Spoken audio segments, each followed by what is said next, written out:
Welcome to Clubs Made Meaningful from Sussner. This is a show about building clubs that people love, where strategy, culture, and brand come together to create real belonging. Let's dive in. Many of the conversations on this show happen with people who live inside a single club or with people at companies that serve them. They see their world deeply, but they tend to see one slice of it. Today's guest sees the whole field. Kate Scott runs the Carolinas chapter of CMAA, one of the largest and fastest growing regions in the country, which gives her a viewpoint almost nobody has. She sits across all of these clubs and hears what their leaders are talking about when they get together, what's exciting them, what's challenging them, and where their energy is heading. And here's what makes her perspective unique. Most chapter leaders come up through club management ranks. Kate came up through association management. She's worked in a club, but she's never run one, and that gives her a vantage point that's unique across all the clubs that she serves. Kate, welcome to Clubs Made Meaningful. I'm glad we finally made this happen. Thanks for joining me today. Yeah, thanks for inviting me. I'm glad to be here. You have in my opinion, a super unique perspective as a chapter director of one of the largest and fastest growing chapters of the CMAA, the Carolinas chapter.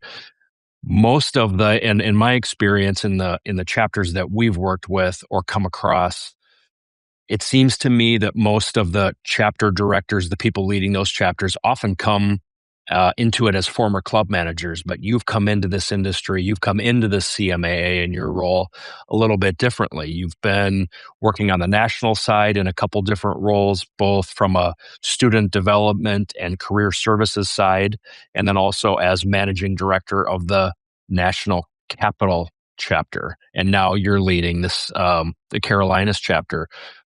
Walk us through what led you to the CMAA.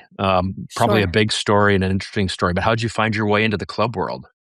Yes. So I don't have a hospitality background in terms of my educational background. I went to school for mass communications and picked up a political science minor while I was there.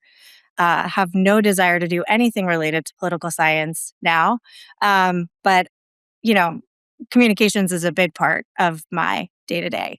But I started working at a club, the local club. My parents lived in a gated community with a golf course, and I worked at the club over my summer break while I was in college. So I started as a server.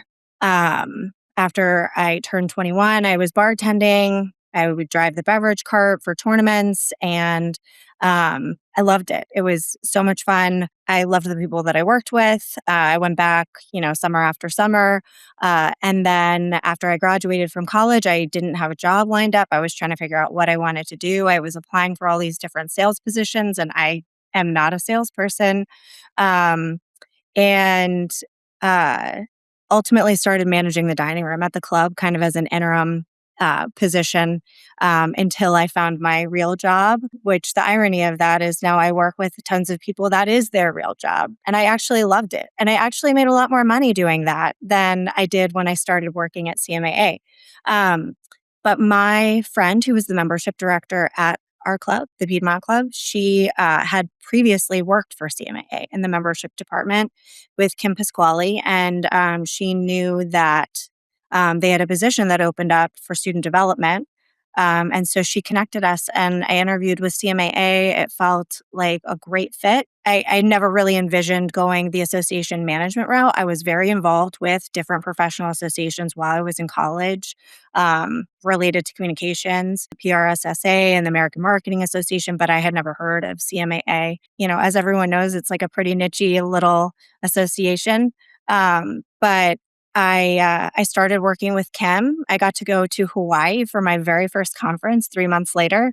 And sort of the rest is history. I mean, I managed student programs for a number of years and then started career programs. I worked for CMAA for 10 and a half years. And then after I had my first baby, I left because the 90-mile round trip commute to Alexandria just broke me down. But then I was very, very fortunate to be recruited by the National Capital Chapter about a year later. Took on their part-time managing director role. When I started, it was a very part-time role. which was convenient. I was newly pregnant with my second.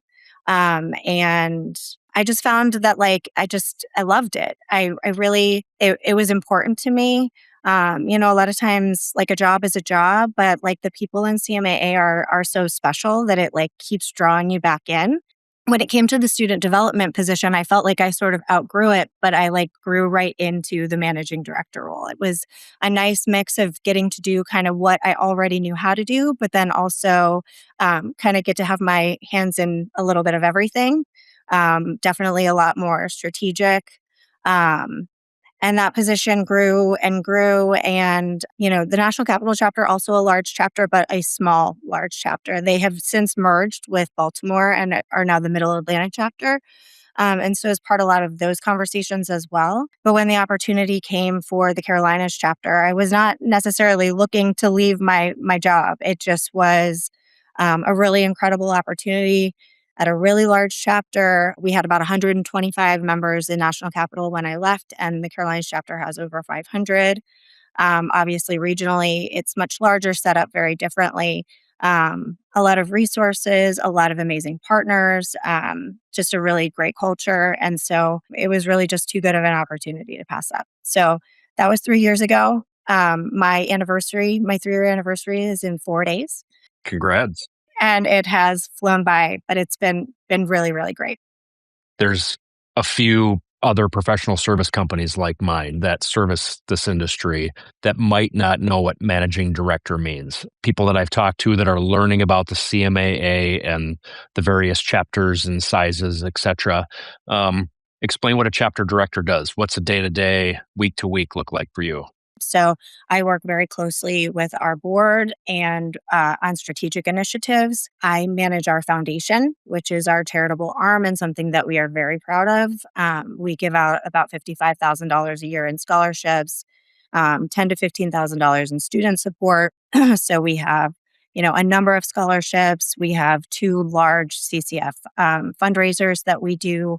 And obviously there's a CCF board as well. So manage that board. I handle our chapter's communications plan and all of our marketing. I work with all of our partners, manage our entire partnership network, plan all of our event programming for our conferences. We have 4 quarterly events. And so I feel very fortunate that we're in a large chapter and that we have the resources to be able to have a support staff person.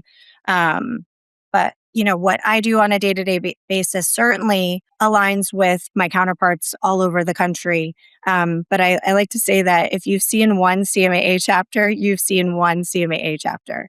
It is not a one size fits all. Everybody, looks at things from a different angle. There's all size discrepancies from chapter to chapter. We have small chapters who don't have managing directors, or maybe have someone volunteering in that role, and they're in a full-time position at a club. I am an association management professional hired to manage an association. So I feel fortunate here that, I have this experience to be able to do that, but also the support from Angela and from my board to be able to really focus on, trying to raise the bar all the time with our chapter. Awesome. That sounds a lot. Sounds a little overwhelming. You're not sitting around. This isn't just like a part-time hobby. This is it's incredible. You didn't even mention all the events that you guys have and the different conferences and the planning. And it's just got to be. I'm sure the calendar gets into a system, but it's nonstop. The quantity and quality of content you put out, educational for your members, for your partners, etc. It's a lot. Yeah, we're always sort of moving. There's no real break because, we have our quarterly conferences. Each one sort of has its own personality, its own vibe. Our winter event has our awards dinner. Our spring event has historically been a mid-management conference. We did a symposium this year with a golf component. Our summer conference is our longest, most well-attended event of the year. And it has our big wine and widgets auction connected with it. And then our fall conference has our Chef of the Carolinas and vendor showpiece. And so, we're working very hard to make sure we have all of our programming lined up. All our dates and venues are done a year in advance. And then, making sure programming is locked in as early as humanly possible. And as soon as we basically get through summer conference, we are fully into planning 2027 programming. So it's definitely fast paced, but it's really fun. And like all the connections that you make while you're doing all of that. It really, I mean, it keeps you motivated, keeps you moving. But yeah, it's a really fun job. Well, and to your credit, I've had the benefit of being at the fall event with the chef showcase, and the quality of the events that you put on is top notch. Watching these professional chefs in their element, basically showing off their wares to all of their peers and colleagues, and getting to witness that and sample that was amazing. It's pretty cool, and we are so fortunate because I mean our club chefs are so generous. They're so excited to participate. It's like, it's a prideful thing. You've got like the competition aspect of it, the bragging rights. It just really creates a fun environment. And I also think that any vendor show where there's food and wine, it's always going to make for a more exciting event. So it's a fan favorite. Yeah, for sure. I'll vouch for it. As you mentioned, haven't you didn't run a club. You didn't come into this from an operational side. So I think you have a unique perspective when you're talking with your chapter members in particular and all the various management levels that they're at. You have a lens of having worked with, well, at least just in this chapter alone, 170 different chapters and all of the different ways the conversations that you see. How do you think, compared to other chapter directors that did come up through the club management ranks, how is your perspective, your unique perspective, a little bit different in how you see what they're up to and how you help them maybe navigate some of the conversations that they're having or looking to you for help? Yeah, I mean, I definitely think that there's a lot of value to having operational experience. So, a lot of my counterparts who have come up through clubs, I think that really does add a lot of value and perspective. I think I just have a little bit of a different perspective. I mean, I've worked in a club, but I've never managed an operation. You learn a lot as you go and you talk to a lot of people. But I mean, it's kind of helpful, I feel like, to look at things from a little bit like of a higher level, just sort of that bird's eye view and having the opportunity to talk to so many people and not just people within my own chapter, people from across the country. Talk about that a little bit. Like, what's the energy and the vibe of the Yeah. people in the chapter right now? What's going on? What are they talking about?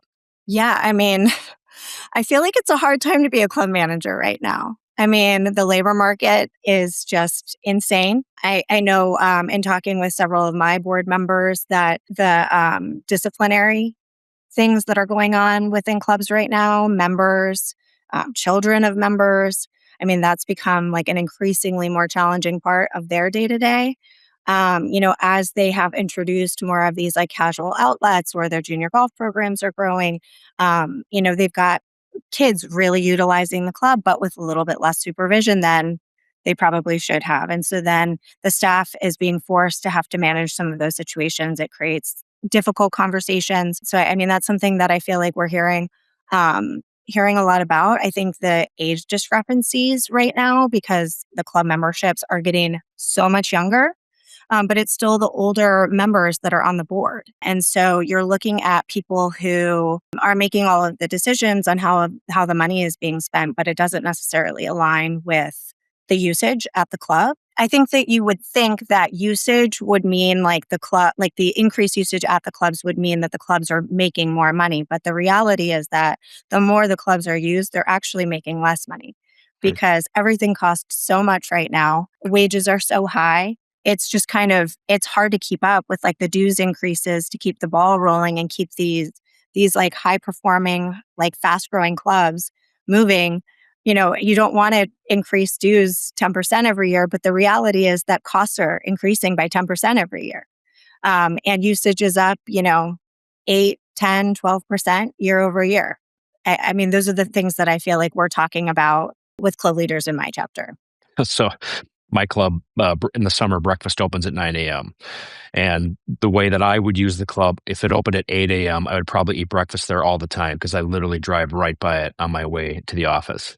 But I hesitate to go to the GM or to the management and say, hey, what would be really great for me as one person is if the kitchen opened 1 hour earlier, because I can't imagine, based on what you just said, the sort of the ripple effect that's not just like having one person show up 1 hour earlier. It's a whole litany of Yes. issues that would cause for that one extra hour.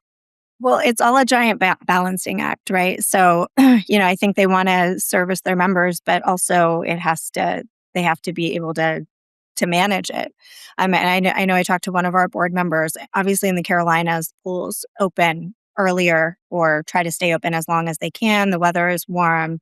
The pools are being used, but they have maybe 4 or 5 members that want the pool left open year round. That means they would have to heat the pool year Yep. round, which means for 4 or 5 members, they would have to assess the members like an insane amount of money in Sure. order to be able to pay to heat the pool year round. And so it's like, yes, do you want to be able to accommodate that for those members? And would that really increase their member experience? Yes. But the reality is for 4 or 5 people, you just can't manage a club that way.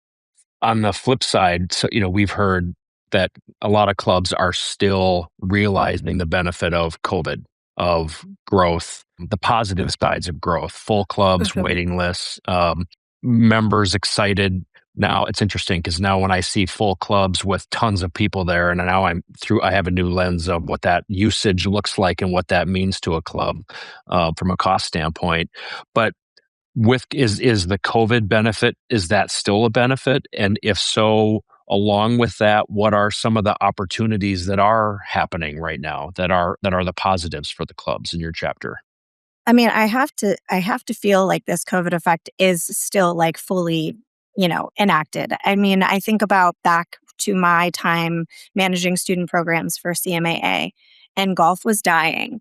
And we had a student award program called the Club of the Future, and we were sort of using this kind of project based brainstorming award program to get students to think about what the Club of the Future would look like.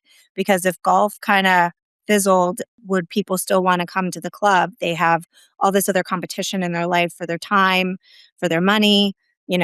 Our club's kind of like a dying space.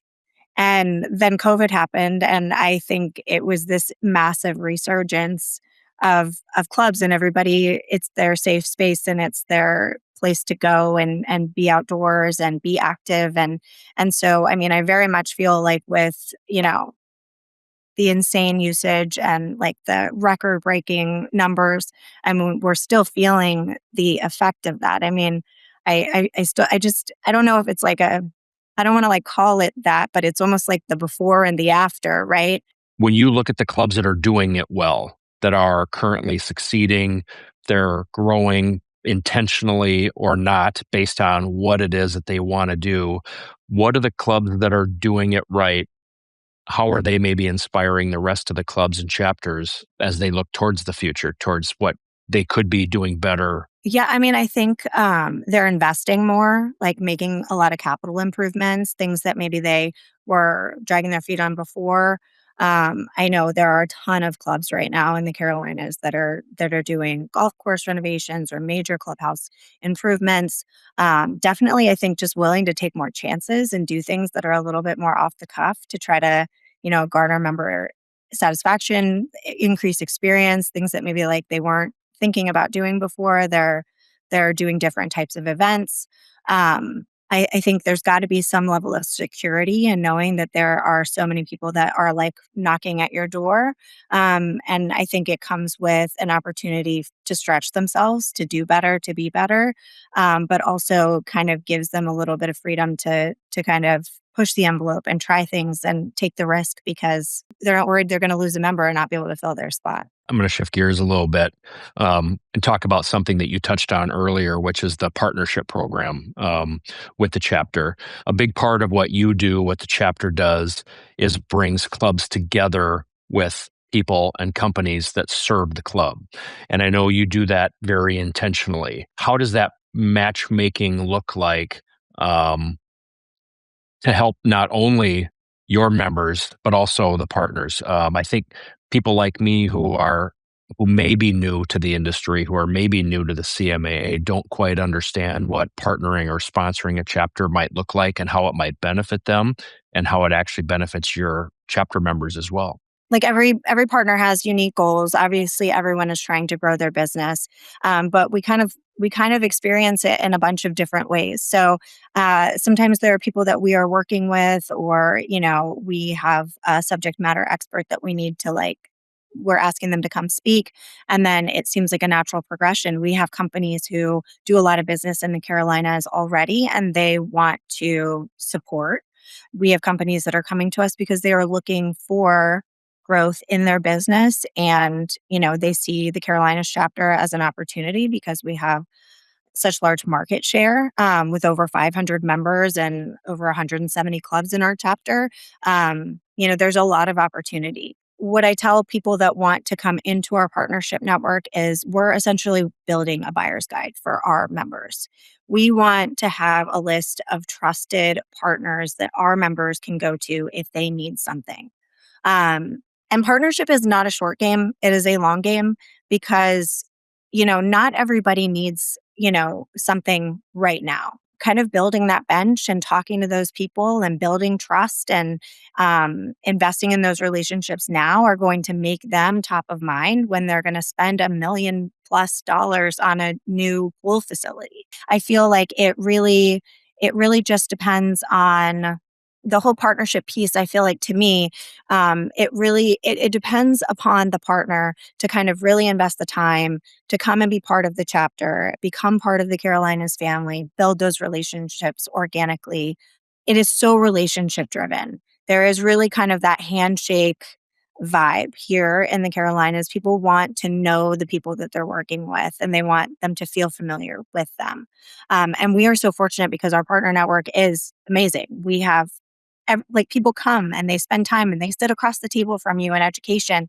And that's where I feel like so many of those important and impactful conversations happen. It's like, you're working with a speaker and they have you break out into like a small group to talk about leadership style, and you learn something about someone that you didn't know before. And it has nothing to do with your business. It's just a connection point.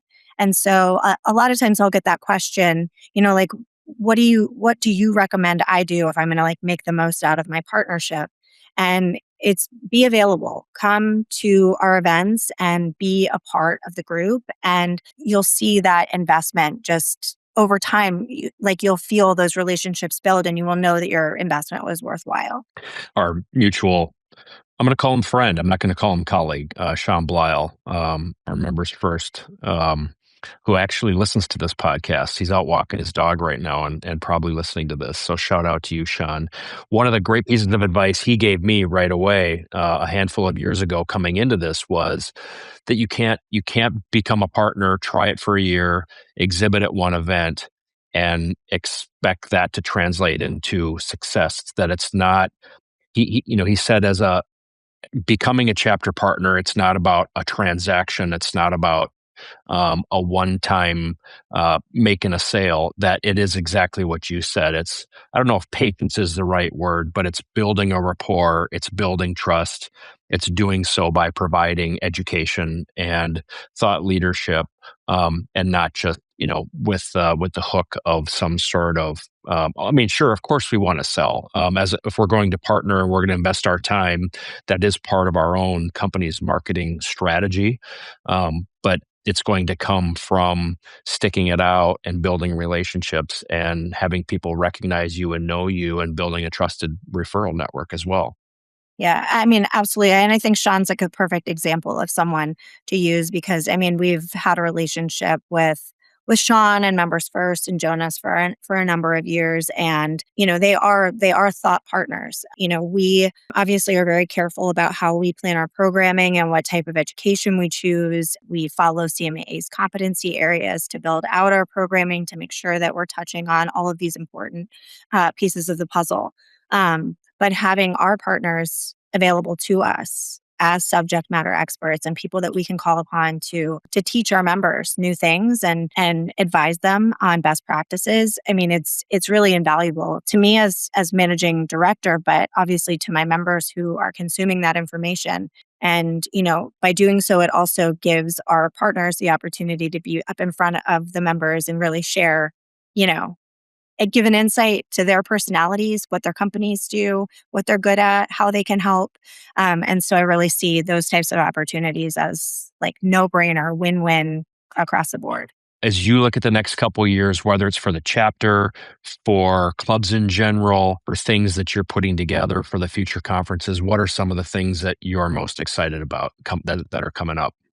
Well, first and foremost, the chapter has been growing. It's been growing so quickly. And our membership is becoming younger, like our club members are becoming younger. And, it's exciting, but also challenging to think about like how we're going to be able to just keep up. We're asking our members to spend their time and their money and their club's money and time away from their families to be with us. And so we need to provide something that is really valuable. It's a combination of making sure that we're kind of meeting the needs of our more tenured members and meeting the needs of our newer members, but really building community here within the Carolinas. Anybody who's been a part of the Carolinas chapter for a long time knows that like there's the Carolinas chapter ride or dies. They have been around and they would do anything for this chapter. But as the membership's getting younger, we are working on ways that we can continue to facilitate those types of relationships and that bond with newer, younger members that are coming in and trying to retain those members. And, ultimately, it's an opportunity and it's a challenge. I think also with the way that clubs are growing and the new members that are coming in and they're investing in their professional development, I think that they're going to have some amazing opportunities for growth and changing positions and new job opportunities and things like that as well. So, I remember like hearing from so many people when I was managing student programs that like clubs were so hard because it's not like a Marriott where you can go through the Marriott training program and then you start with Marriott and then you get promoted and they move you to a different Marriott or a different position within Marriott. Like every club is different. But I would argue that the club business is so much more than that. Every club is different. Every club has a different culture. Every club is a different size and has a different membership. And the community within the club management industry is like unlike any other. Everybody is willing to help each other, mentor. They want to see the staff that they're investing in and they're building. They want to see them move on and up and into better positions and achieve their goals. And so I think, again, we have a lot of opportunity and a big responsibility ahead of us as we're continuing to grow. If someone is interested in talking to you, connecting with you, or learning more about how to sponsor or partner with the Carolinas chapter or attend an event, where should they go? Just come on over. Kate at carolinascmaa.org, send an email. Angie and I will be happy to help you if you're looking to join, if you want more information, if you are interested in partnering, anything you need, any questions you have, you know where to find us. Awesome. Thanks again for joining me today. I really appreciate your time. Yeah, it's my pleasure. Thank you. One thing I'm taking from this conversation, it's that the long game wins. The clubs that Kate sees thriving aren't reacting to whatever's loudest in the room. Rather, they're investing in the improvements that they used to drag their feet on, building community before they need it, and looking to partners well ahead of the moment they'll rely on them. Her word for it was familiar. Be there, be available, and the value compounds over time. That's true for clubs, it's true for partners, and it's a good reminder for all of us. One more thing before we go. If you're finding value in these conversations, we'd love to have you reading Clubs Made Meaningful Insights. Not episode recaps or highlights, but original thinking, frameworks, perspectives, and ideas on identity, belonging, and member experience that you can bring to your board or leadership team. Sign up at clubsmademeaningful.com. At Sussner, we help private clubs build brands that create belonging. If this episode resonated with you, please share it with someone in your club world. And until next time, let's create something worth celebrating.